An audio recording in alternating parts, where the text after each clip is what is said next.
Good morning or afternoon, depending on which continent we're on. I'm really excited to be here today with Dr. Charlotte Skoglund Borg. She is a psychiatrist and an associate professor um, in the Department for Women and Children's Health and you'll have to correct my pronunciation, Uppsala University in Sweden. Did I get that? Oh, that was perfect. Okay.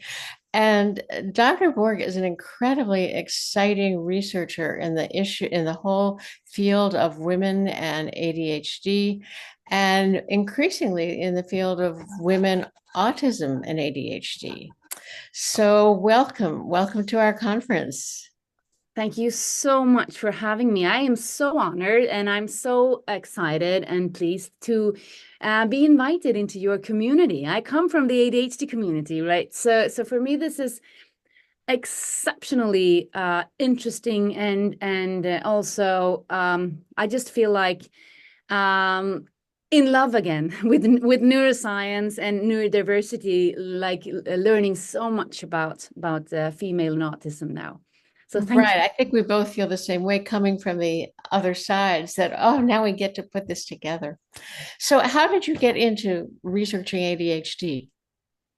Oh, that's an interesting question, actually. So I was originally I was trained to be an addiction medicine. So I came from working with adolescents who suffered from different kind of addictions, alcohol, drug addiction.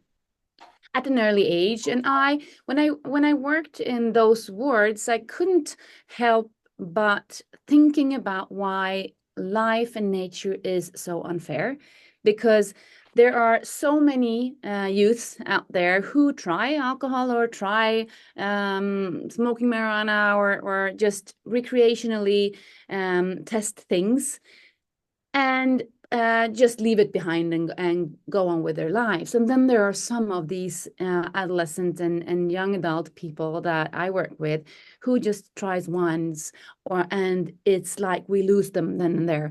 They just go into this trajectory of addiction and psychosocial difficulties. So that's where my interest started for why is this so unfair, and how can we explain this? Is it nature or nurture? So I was in that kind of discussion with myself, trying to understand the kids that I was working with. And then I came across research, and I came across a research group working with the comorbidity of addiction and ADHD. So I wrote my thesis on ADHD and addiction, etiology and pharmacological treatment in 2015 in Karolinska Institutet in Stockholm, Sweden. And so from there, I have been more and more leaning in towards gender difficulties or aging populations. So finding, again, those populations that may be underserved and underrecognized. Well, I know everyone thinks they have ideas about this, but as for you as an expert, what is ADHD? Oh, that's a great question. How much time do I have to explain that? But you know, the easy or the fast answer there is ADHD is impairing, often lifelong symptoms that starts in childhood with impairing symptoms of hyperactivity, impulsivity, and inattention. And when you have like wrapped that up, I think that not many people with ADHD would feel comfortable with saying that that describes them very well. So that is just kind of the formal DSM description of what ADHD is. Then the ADHD life and the ADHD brain, we're starting to actually get to know a lot more what is beyond the diagnosis. And that is also why it's so interesting to be here, because when we look beyond the ADHD, the formal ADHD diagnosis, then we see how much overlap and how much similarities and how many behaviors that is actually shared between ADHD and autism. So for me, when I would say, okay, so what is ADHD? Then I would target four main areas where our brains, all brains, that are different, but all that 4 areas where people with ADHD seem to struggle extra in and those are actually directly like translated from neuroscience and neuropsychological measures.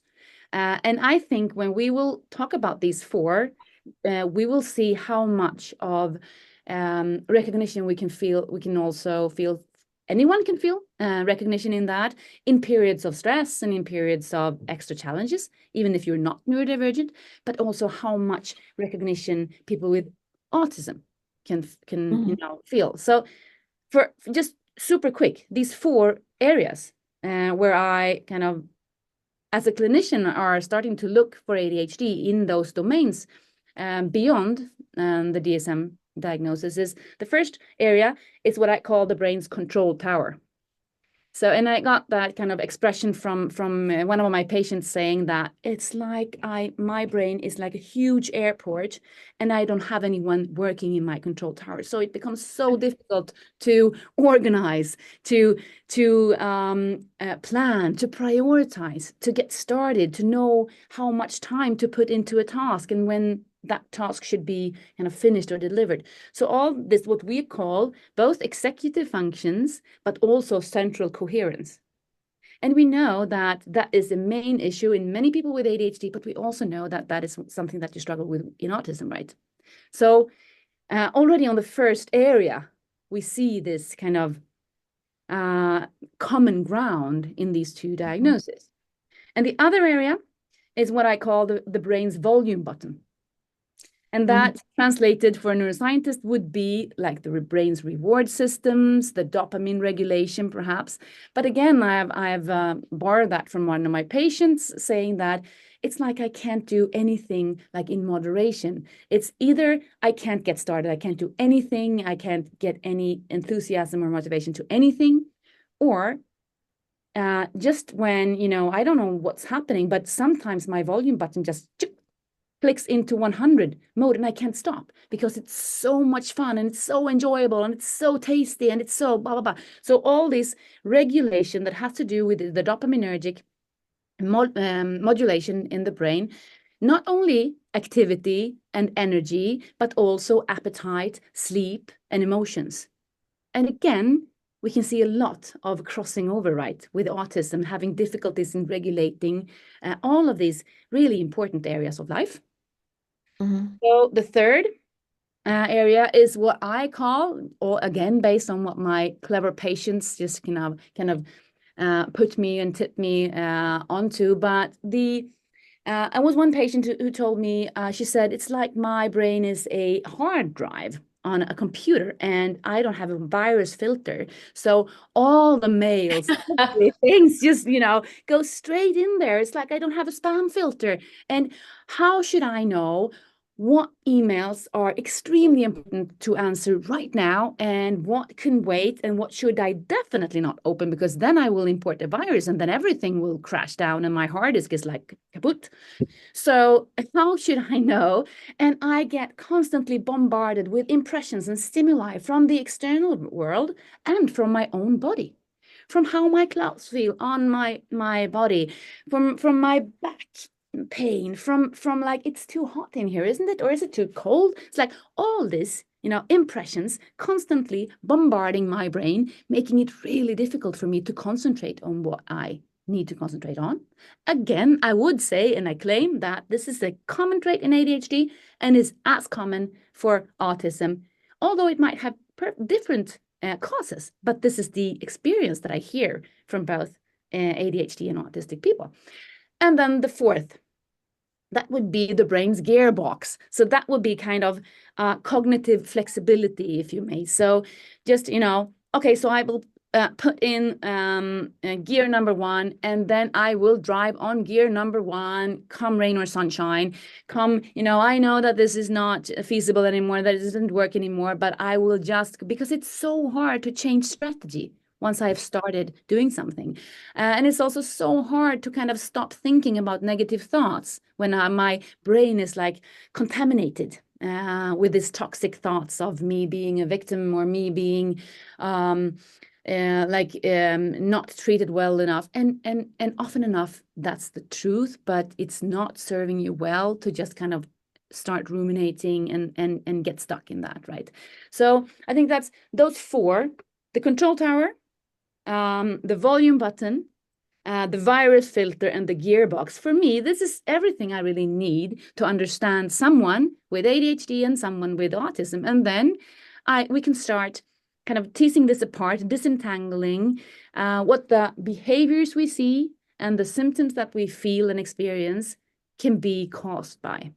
So that is a way for me to have a common language with my patients, and knowing that what we're doing, we are kind of pointing our resources towards a common goal.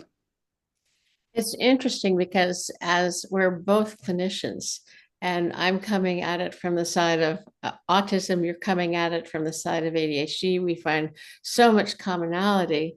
And I heard Tony Atwood say that over half of autistic people have ADHD. So one of the things that we're trying to think about is, are we saying that this person is primarily one thing, primarily another, or both, which is a very nuanced thing to try to figure out. Do you give them a primary diagnosis of one, the other, both? And also, I know we both feel that these labels are just there to help us understand, to sort of say, here are things that we think about.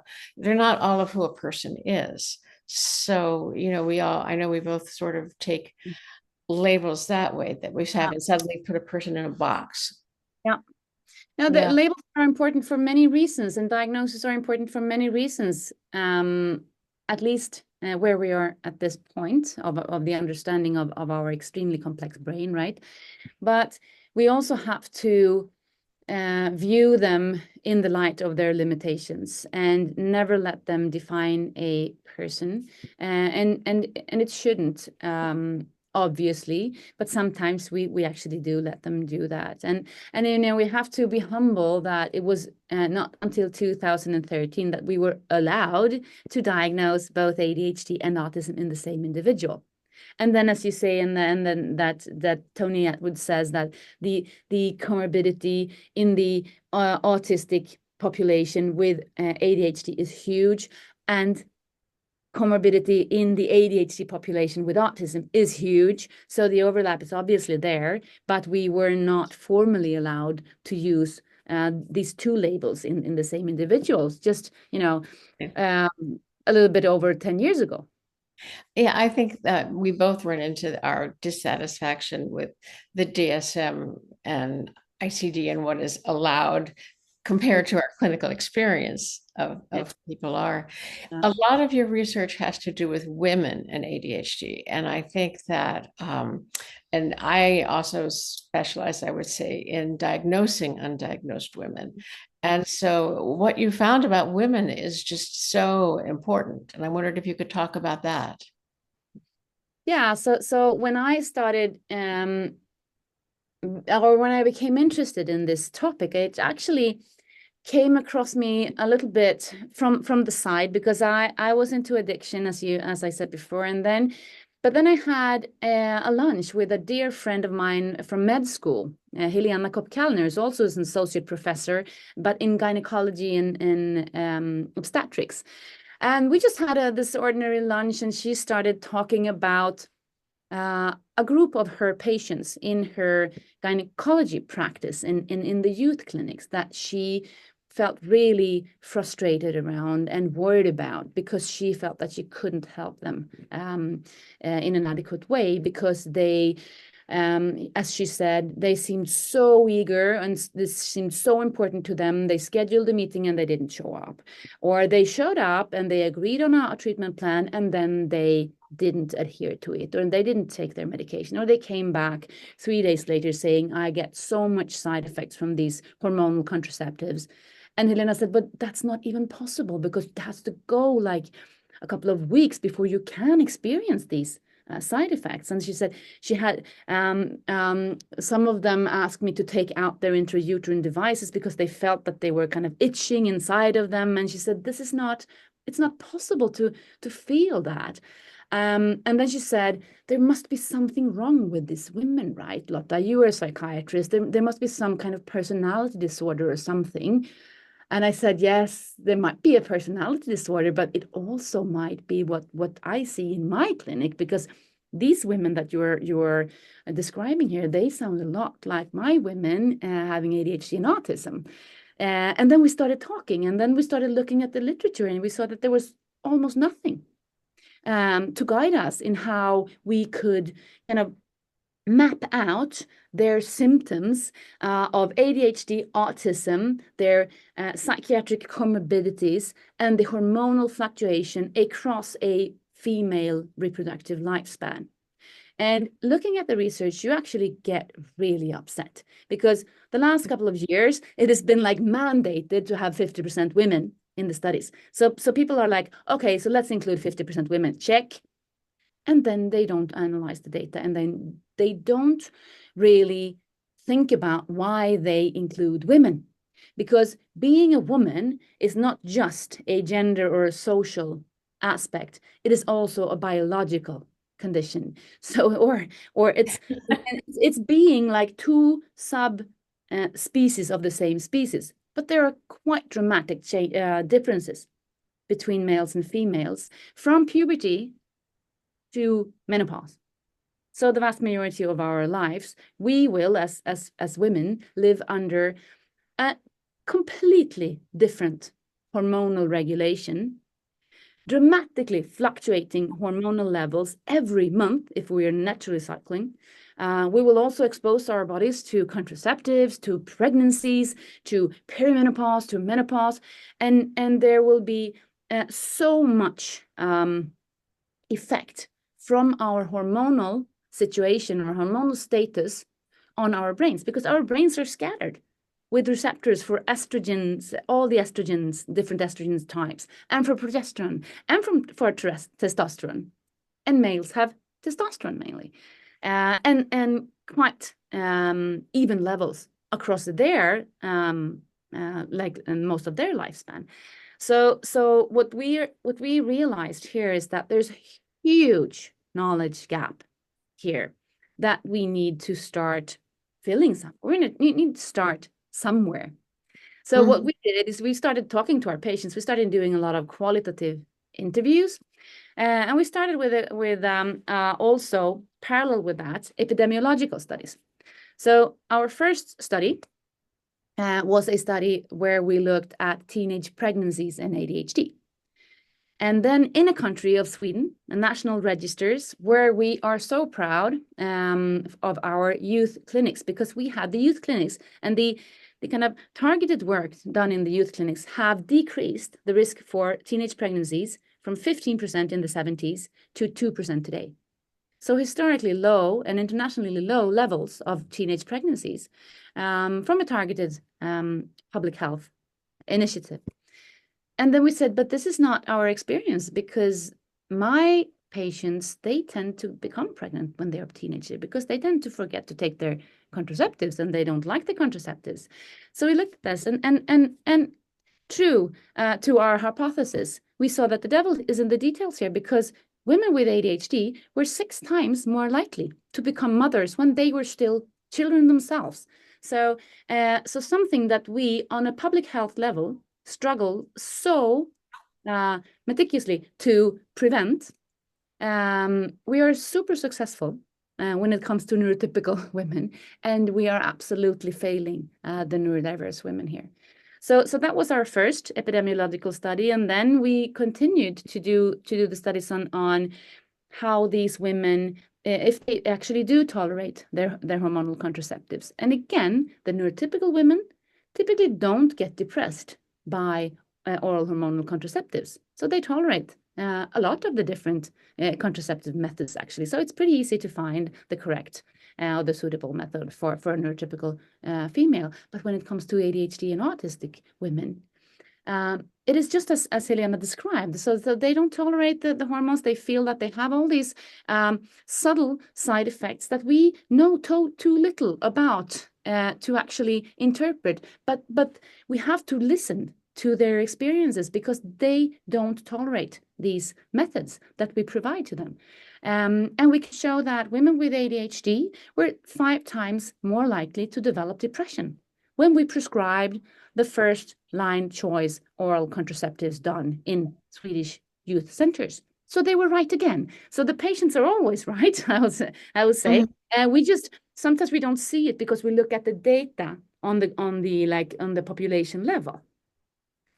And the third study that I just need to tell you about, because it's so important when it comes to female ADHD, it's actually a study that we did that we published last year, and we call it Time After Time, because what we set out to do is to explore the diagnostic delay that we thought, and I think that you also see in your clinical practice. So we wanted to prove that, and we wanted to get a number on that, and we saw that women were diagnosed 4 years later than males. So males were overall, boys and men, the mean age were about 18 for the boys, with a peak around 12. Whereas for women, they were typically diagnosed in young adult life, like 20, 23, 24, missing extremely important formative years. And then we looked at the years leading up to the ADHD diagnosis, and we can see horrible numbers of comorbidities developing.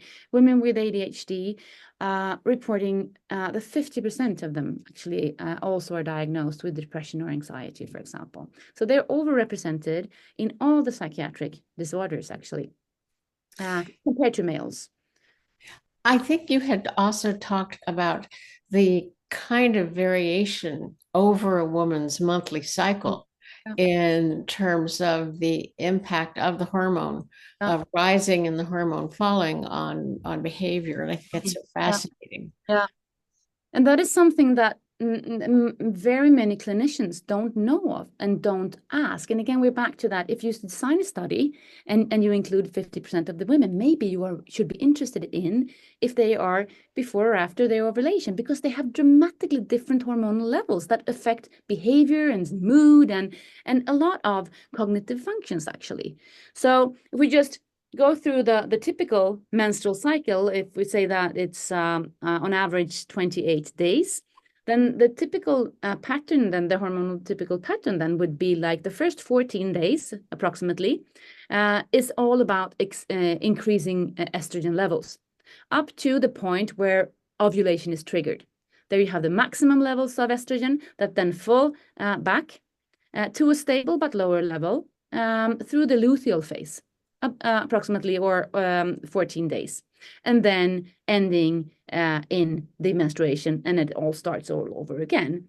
And the other hormone of interest in this cycle is the progesterone, because the progesterone is really low in the first follicular phase, the first 14 days. But then after ovulation, the egg bladder starts producing progesterone. So instead of the sinking estrogen levels, we see increasing progesterone levels. So progesterone becoming the dominant hormone in the second phase of this cycle.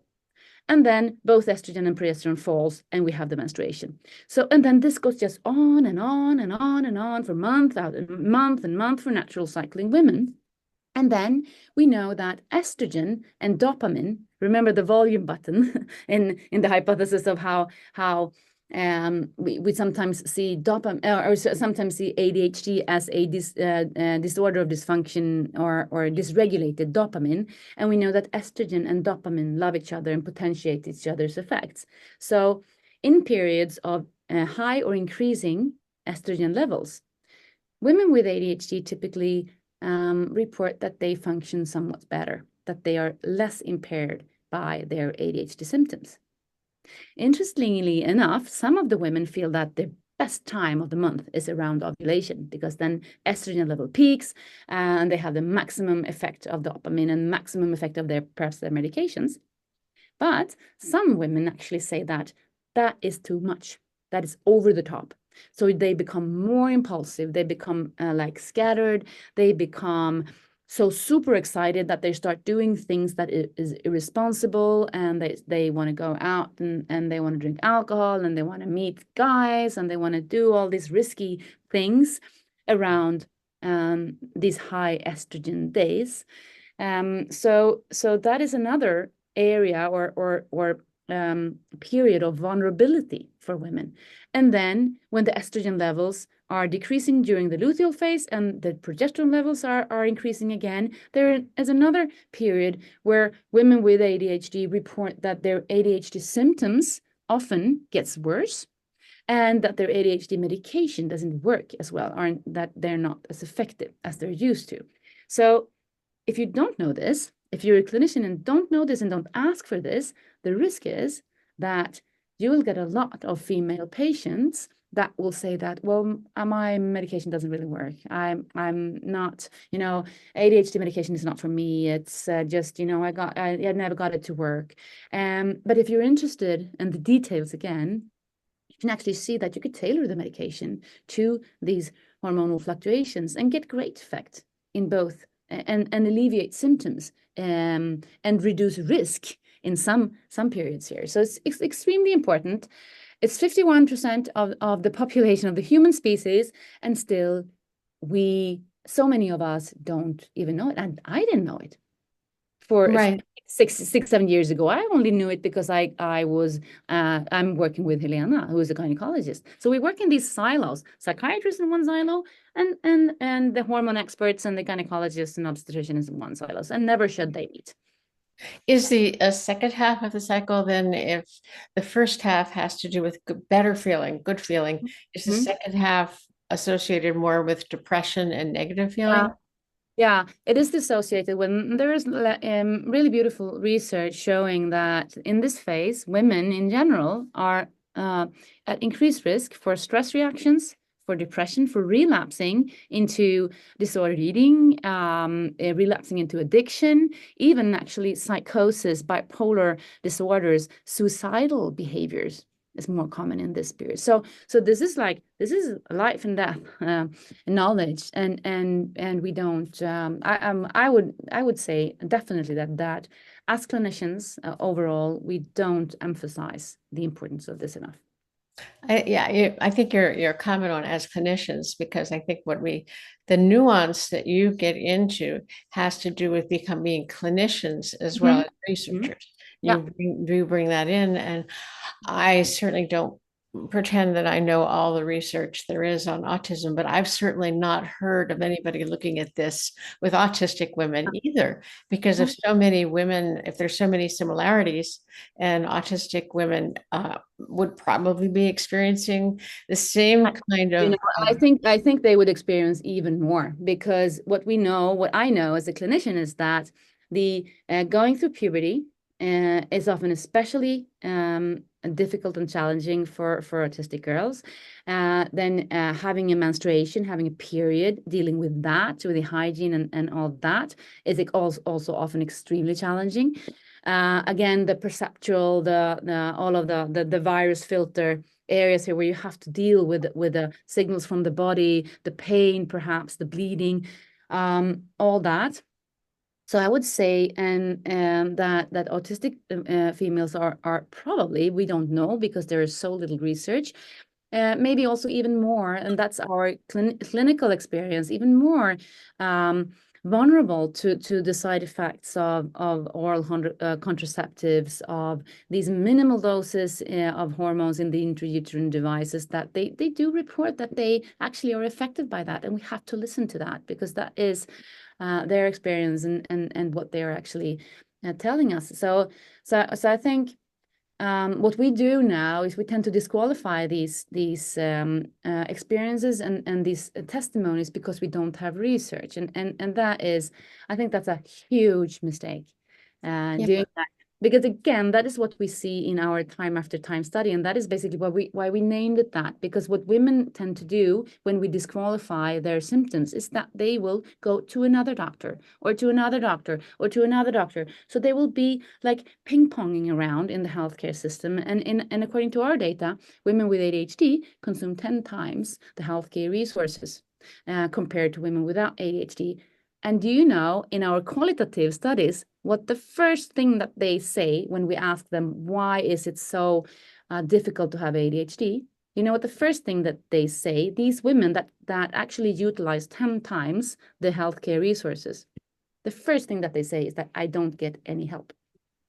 Yeah, I And think, and I find that the same thing is true with autistic women, that they go for regular health care and may have difficulty communicating, what it is they're experiencing, or having the clinician, understand what they're trying to say, but that their symptoms are dismissed.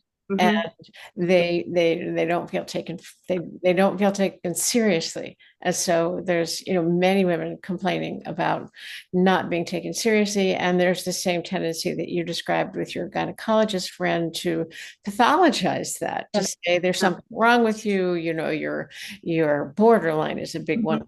or Yep. or you're something else. It's And a typical or avoidant or yeah. right, Mm. right.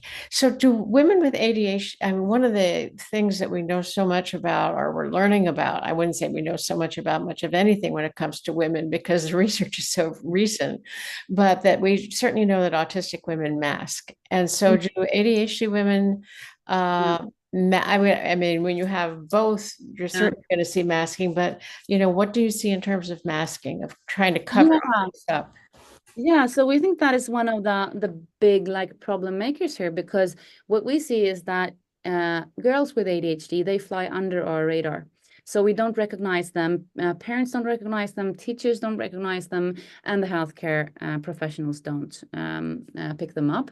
And they fly under our radar until they get into puberty and adolescent, and all the like the perfect storm of the hormones and the puberty like hits them, and then they are actually in the center of our radar, and we miss them again because we start treating their comorbidities. But the girls that fly under our radar, they actually do that because they are masking and they are finding strategies that is extremely costly to them. But being a human being is very much about avoiding shame. So it is very much about not being different. And I don't think we can stress that enough when it comes to both ADHD and autism, how far a child is willing to go to not feel different and to be included. And when it comes to boys and girls on a group level, it seems like girls at an earlier age actually realizes what the people around them are expecting from them. And so they're pretty quick to pick up on, okay, so in school I'm supposed to behave like this. Okay, at football or at ceramics, this is the behavior that is kind of wanted of me to express. And they pick up on that earlier than boys, and they start like finding these strategies and continue themselves and holding back on their ADHD symptoms. And when they do ask us for help, we often don't recognize that that is what they're doing, and we try to normalize and validate what they're saying. It's like, but come on, but everyone feels stressed before a test, and there's this little girl having like no one working in her control tower, feeling completely lost on her, like, how is everything tied together here in this, and how should I prepare for this test? I have like no idea. And we say, well, everyone feels like that. Well, that's not true, because everyone is not neurodivergent. Most people, actually, most girls and most of her peers will be neurotypical and will not experience this extreme feeling of like loss of central coherence and loss of or executive dysfunction. So what we are doing when we are like normalizing, we're actually invalidating what these girls are trying to tell us about their struggles and their uphill like struggle. And you can just imagine being like, I remember being a neurodiverse girl struggling with these things, being like 6 and 7 years old and looking at my future thinking, wow, this is going to be a tough life. Oh, how will I like survive? And my goal has always been, and now I will try to communicate to the girls that I meet, is like, we just need to survive school, and then if we do that, and we manage to get some points and grades, take some grades and points away from that, we can start organizing a life that actually suits us, and then we can be extremely productive and extremely like visionary and do great things, but being like forced into this norm, that can be really gloomy, right? Oh, absolutely. And I hear this exact same thing from women who are on the spectrum as girls, that they feel. And I think want to just emphasize what you had said about that sense of shame, that, that's why, in a sense, they're masking to fit in and to not feel the shame of not fitting in and being treated that way. Although I find that many that there's a similar, and I think coming at it from different ways, we have different ways of describing it, but that, people who are on the spectrum, or women, are so detail focused, and and that's in a sense your lack of control tower, because there's so many things that are in front of them, that which things, that central coherence, which things are the ones that are being asked for. If you say something, women who are on the spectrum are taking it at so many levels. What do you want? What of all of this, do I use, or do people want to know? And so they might say everything, or they might say nothing, because they're so anxious about what's expected, and the whole thing about what's expected of girls and women in terms of their behavior, again, leads to that masking and that sense of shame that I'm feeling stupid, feeling flawed. And I'm just going back to myself. When I finally did my neuropsychological assessment as a young adult, that was my biggest fear, that I would find out, and everyone would find out, that I was mentally challenged, and that I yeah, and that is exactly what my husband said. Is like, you cannot go through med school and go through a PhD, and but that is being my feeling my entire life, that there is something severely lacking in my brain that makes things so much more difficult for me, makes it so difficult to focus, even though I so much want to read this, and I so much want to learn this. I'm so curious. I have, I have all these ideas and all this energy, and then still, if I don't have my strategies, nothing, I get nothing out of it. So I think, and I see that all the time, that girls and women with ADHD, they're actually like carrying around this kind of horrible secret about themselves, that they are scared to death, that other will find out. And the paradoxical thing there is that then when we are masking, when we are hiding that secret, how can we get any help? How can we get any understanding? So then we have to do everything by ourselves, and we have to carry this weight on our shoulders. So that's a tough life, and Yeah. on the positive side, then, so many of the women with ADHD and autism that I meet, they're tough. Like, they have gone through so much, and it's like, okay, so now life brought this on. Okay, yeah, of course it did. Like, we don't expect very much, free from life, and that can be a good thing as well, right? Although my experience working with women on the spectrum is that the masking is exhausting and incredibly stressful, because, as you talked about rumination before, there's that constant self monitoring. Am I doing it right? And did I do it wrong? And what did I say? And and also the response of others, that for many, the mask, they still are rejected. They're masking, Yeah. but they're still experiencing, and you're failing at masking, right? right, that I'm still rejected. I still have, only one friend or a few friends. I still, don't fit, even though you're doing your absolute best and working so hard and getting so exhausted trying to fit. So I think that's My take on this is that no one should be forced to mask, but you can choose to mask in certain environments, in certain settings, just because it's going to be easier for you. You don't have, because I think something that is also like almost diagnostic when it comes to neurodivergent people is this authenticity that is kind of built into the core of us. And it's like I have to be 100% honest in every situation. And people can get really, people don't expect that, and they don't really know. Neurotypical people don't know what to make out of that. So what I've learned and what I've explored with my patients is that the most important thing about masking is actually that you choose when, and that you have enough room in your life where you're unmasked, 100% unmasked, where you feel accepted, and you can have fun, and you can be quirky, and you can be everything that you are without the mask. And that is liberating, and that is rewarding, and that is where you actually fill up your energy depots again. I think that's one of the beauties of diagnosis, Mm-hmm. which is I think many women feel that they have to mask and they can't be authentic, or they even lose track of their own authenticity because they're working so hard to not be authentic.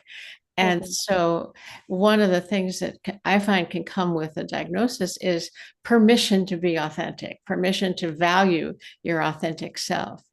And so, but again, we're just so struck, both of us, by these similarities.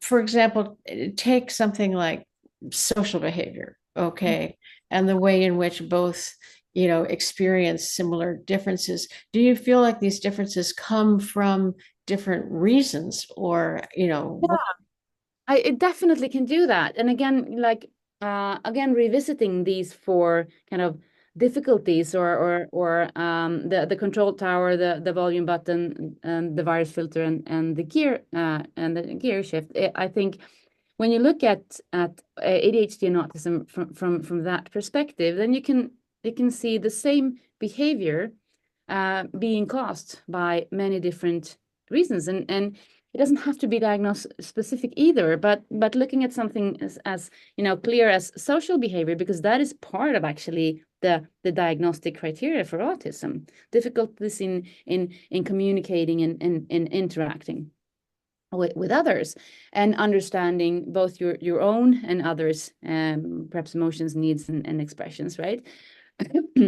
So that is something that is at the core of autism, causing a great deal of stress, causing a great deal of like energy drainage, going around masking, as you say. But then when you look at ADD and ADHD, I see the exact same thing. People saying, it's like I have to recover. I have to be by myself. Everyone thinks that I am this eccentric person because I have all this energy, perhaps. But then not being able to rely on your brain's control tower can and not being able to, or not knowing if you have missed certain important social cues in a conversation, at a party, in the classroom, and then fearing that you will say or do something that is absolutely out of context is extremely common for people with ADHD also. So you could see the same kind of socially awkward or inadequate behavior in a person with autism and in a person with ADHD, coming from different kind of underlying mechanisms. And I think that's extremely interesting to see. And again, for autism, it doesn't have to always be the core difficulties in social behavior. It can also be like you don't have the attention. You don't have the attention span for social interactions because it's not rewarding enough for you. So then you have kind of the autistic phenotype, but looking very much like difficulties that you have in ADHD, namely sustained attention, and sustained attention of something that is not motivating enough for you. Right. So I think Although I think that, I think that for me, autistic women also have often struggled to sort of understand social rules mm-hmm. and understand the kind of it's not just a question of missing, it's also a question of making sense because of the way they process, making sense of what the social expectations are and what the kind of rules for who, many autistic women that I meet, they will treat the professor the same way they treat other peers because they don't, I mean, the way one person described it to me is that, life should be a meritocracy. And if Very if you sympathetic have a way if you have a professor who's not as yeah. smart as you are, you don't bother to respect them. You Where know what? From my perspective, that's a highly sympathetic behavior, and I think everyone should be treated the same way, regardless of if they're a professor or not. But I do realize that that can cause some friction in certain right, environments, and that you're not expected to do this or that, and I think one of the greatest expression I've learned from an autistic woman that I know is that, okay, so even though I don't always figure out the social codes, and I can't really interpret them, and sometimes I have difficulties in understanding them. That has nothing to do with the pain I feel when I fail. When I realize that I have failed and I have missed a cue and I have, been awkward in a situation, that pain is the same pain or worse as any other people who had kind of done something to feel ashamed about.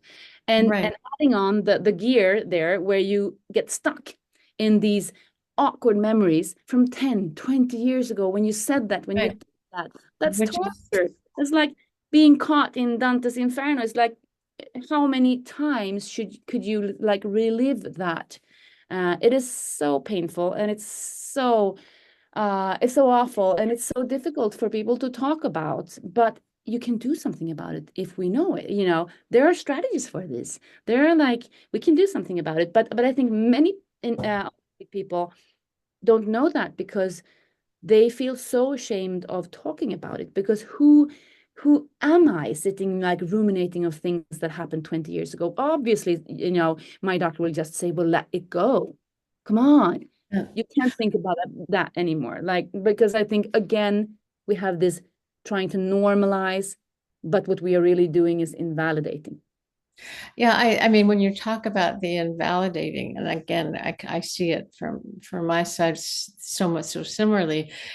In a way, many of these women carry inside them trauma, Yeah. the experience of having been traumatized by being invalidated and invalidated and invalidated and misunderstood, that each time it's kind of like a little tear Yeah. in who they are and how they feel about themselves. One of the interesting things that I've run across is the idea that autistic people are monotropic. They focus on whatever it is at that moment that they're interested in and don't pick up on other things because they're so focused. And this leads to some of the ways that autistic people might be seen as inflexible, or they might be seen as self-focused, or they might be seen as very black and white thinkers because of that focus. And people think of ADHD as totally not focused, but we know that ADHD people can hyper focus. Mhm. So I'm just wondering how you see that.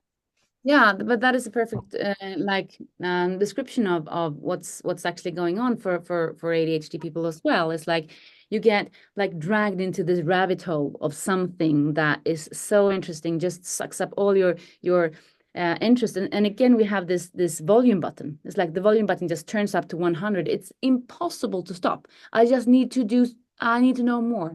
I need to know everything about this topic. I need to explore and just turn up every stone and look under what we can find under it. And that is very similar to how autistic people actually experience. However, for ADHD, many say that, well, they during these hyperfocus periods, they really appreciate them. As I hear a lot from autistic people also, can you just leave me alone? I just want to do what I enjoy and focus on what I'm good at. And that the distractions then becomes like almost a threat to that. And for ADHD people, many of them will say that, well, during these Zooms, I forget to eat, I forget to sleep, I forget to go to the bathroom, I forget to pick up my kids at daycare. It's like, Yeah. One of the things that many of the people, women that I talk to who have ADHD and autism talk about, though, is that it feels like they're swimming in currents that are pulling them in two directions, because the autistic part wants predictability, wants routine, wants the sort of comfort of, okay, I do this and then this and then this, and the ADHD side is more impulsive and disinhibited, and so as much as they want routine and they want predictability, it's so hard to pull it off. Yeah. And so it's kind of like you've got, you're pulled in one direction and you're pulled in the other direction. Yeah, and I hear that a lot as well, and that is so unfair in many ways. And also from the ADHD perspective, we can almost see the autistic trait as a protective factor, because that disinhibited part of the ADHD can become really toxic for a person, of course, and it can become a threat towards your long-term goals, towards your core values in life. And then you have the autistic side pulling you in the other direction, needing these routines, being a little bit, uncertain about new things, and why should we start up something new when this is actually working so well for us, and let's do the same thing tomorrow as well, right? And then the ADHD side gets bored and needs kind of the dopamine like infusion from the novelty and from the sensation-seeking behavior. So I think I don't think we know really how to work with this unless we sit down with an individual trying to tailor out exactly how that individual's unique neurodivergent brain is functioning. And that is what we're trying to do in this app that I'm building now. Primarily, we started off with women with ADHD, but when we're building on this model for the four processes of the brain, we see more and more women with ADHD coming on board, or with autism coming on board. And in fact, it seems like the app serves them even better, because we have this part where we are focusing on how different part of life, the airport, is tied together. So how is your social relationships, your purpose at work or in life, how is that tied together with how your brain functions on these four modalities and your 7 lifestyle factors: the diet, the exercise, the sleep, the stress-work balance, the addictive behaviors and social medias, the structure in life, remembering, to meet your doctor's appointments, blah, blah, blah. So we have this kind of setup where you track yourself according to all these different factors, and then you add on the hormonal cycle. So then you can actually backtrack, looking at your stats, how your lifestyle factors, how your mood, how your everyday functioning has fluctuated across your menstrual cycle. And it's always the women with ADHD and autistic traits that are doing best on this tracking, because the more data you can collect about yourself, the more data you have to self-advocate when you see your doctor and when you see your psychologist, or when you talk to your employer, saying, this is how I actually function. And if you want this to work, if you want this medical decision making to be safe, or with this new medication to work, or if we want this collaboration at work to be successful, we have to factor in that this is how my brain works. Right. mask, for life.